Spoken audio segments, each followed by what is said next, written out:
Perkenalkan, nama saya Jabes Joel Malingkas dengan NIM 250211040059. Sekarang saya akan mempresentasikan materi tentang peluang dan tantangan pemanfaatan energi geotermal di Indonesia. Apa itu energi geotermal? Energi panas bumi adalah energi termal yang berasal dari dalam kerak bumi, terbentuk dari panas alami planet dan peluruhan radioaktif. Contohnya energi termal dan kerak bumi. Selanjutnya ada sumber dan proses terjadinya. Panas ini muncul akibat aktivitas geotermal seperti pergerakan lempeng tektonik dan magma suhu. Meningkat sekitar 25 derajat Celcius per kilometer kedalaman. Inti bumi mencapai 4.400 hingga 6.000 derajat Celcius. Manfaat utama sebagai energi terbarukan. Yang pertama, mengatasi krisis energi global dan mengurangi dampak lingkungan. Yang kedua, sumber energi terbarukan yang ramah lingkungan. Yang ketiga, pasokan energi yang andal dan konstan tersedia 24/7. Selanjutnya, potensi geotermal Indonesia. Indonesia adalah cincin api dunia. Berada di Pacific Ring of Fire, Indonesia memiliki geologi vulkanik aktif dengan lebih dari 130 gunung berapi. Ini menjadikannya rumah bagi potensi geotermal terbesar di dunia. Selanjutnya adalah kapasitas terpasang saat ini. Kapasitas terpasang geotermal Indonesia saat ini mencapai 2,71 GW, mengukuhkan posisinya sebagai produsen utama global. Indonesia berada di peringkat kedua dunia dalam tenaga panas bumi, setelah Amerika Serikat dengan potensi besar 23,7 GW, yang merupakan 40% dari total sumber daya panas bumi di dunia.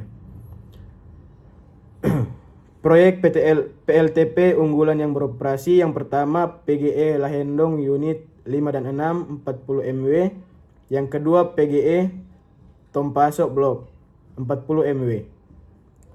Selanjutnya adalah peluang pengembangan geotermal. Yang pertama, kontribusi bauran energi nasional. Yang pertama, panas bumi andalan EBT utama 14,1% di tahun 2024. Yang kedua, PGE pimpin pengembangan panas bumi. Yang ketiga, capaian target bauran energi nasional. Selanjutnya ada dukungan ketahanan energi nasional.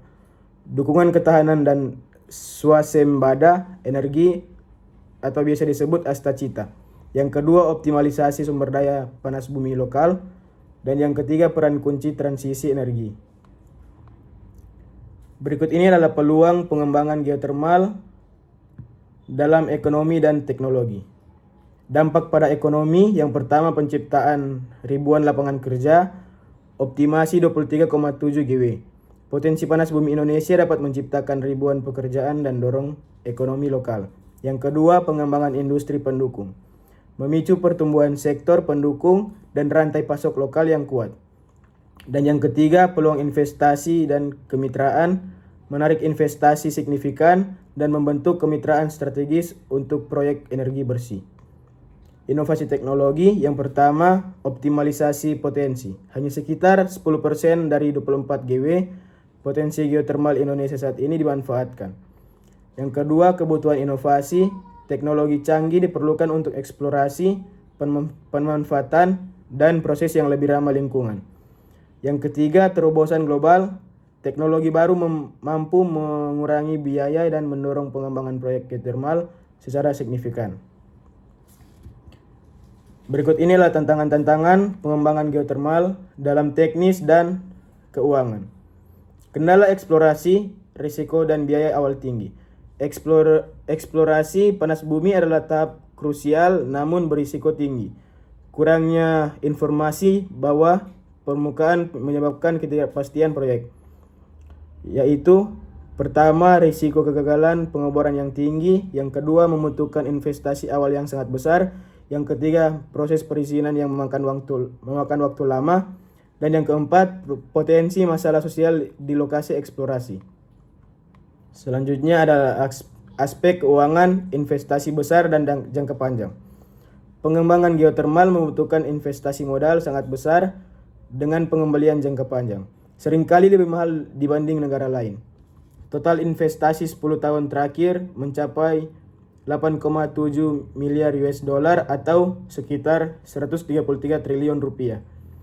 Indonesia memerlukan investasi sekitar 20 sampai 25 miliar dolar per tahun untuk pengembangan energi bersih.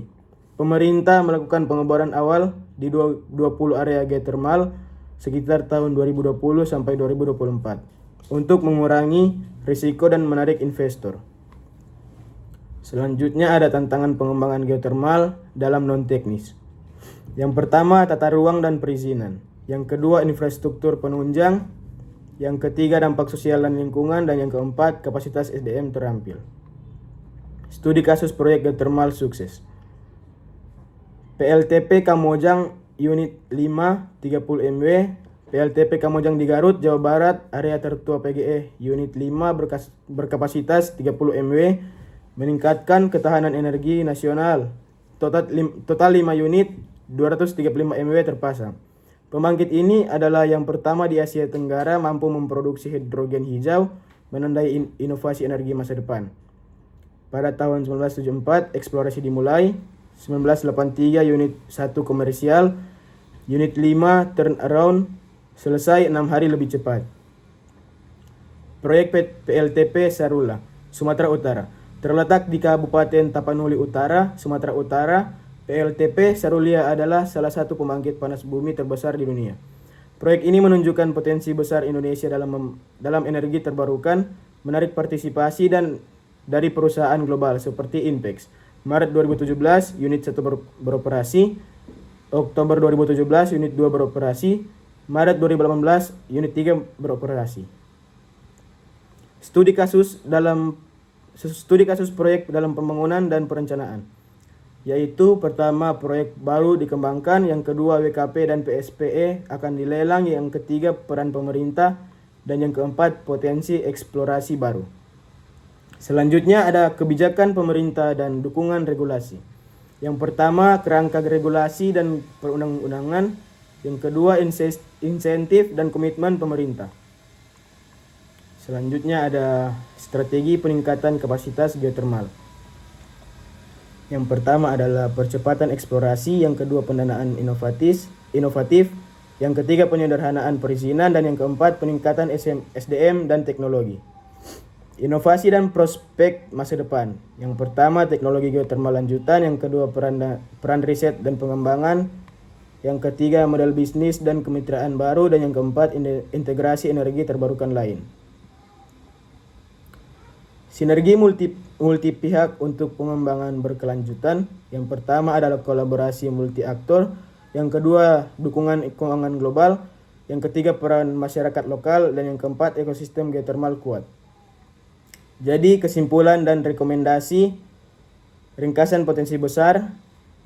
Sektor energi bersih di Indonesia memiliki potensi luar biasa, didukung oleh sumber daya terbarukan melimpah seperti tenaga surya, angin, dan panas bumi.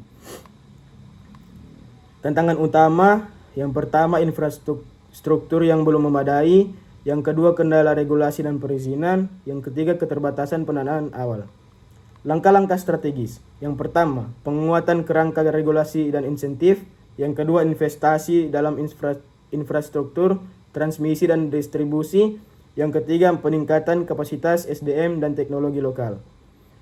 Komitmen berkelanjutan dari semua pihak termasuk pemerintah, industri, dan masyarakat adalah kunci untuk mewujudkan transisi energi bersih yang adil dan berkelanjutan. Sekian presentasi dari saya. Terima kasih.